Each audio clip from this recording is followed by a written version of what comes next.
আসসালামু আলাইকুম। দেখুন আমাদের জামরুল গাছটি, এই গাছটির জামরুলগুলো অনেক সাদা রঙের হয় আর অনেক বড়, বড় হয়। কিন্তু এবার এই জামরুলের ফলন অনেক বেশি হলেও অনেক বড় ক্ষতি হয়ে গেছে আমাদের এই রিসেন্ট ঝড়ে।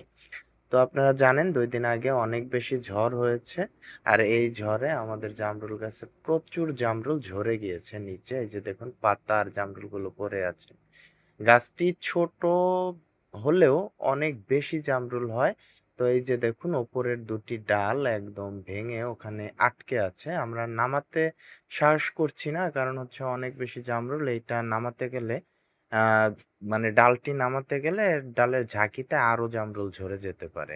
এইজন্য আর ঝরবে এটা নিশ্চিত। এই যে দেখুন মাটিতে প্রচুর জামরুল পড়ে আছে। আমরা মানে কি করব বুঝতে পারছিলাম না। এই জামরুলগুলো আসলে খাওয়ারও উপযোগী না। তাই আমরা আর এটার জন্য কিছু করিনি।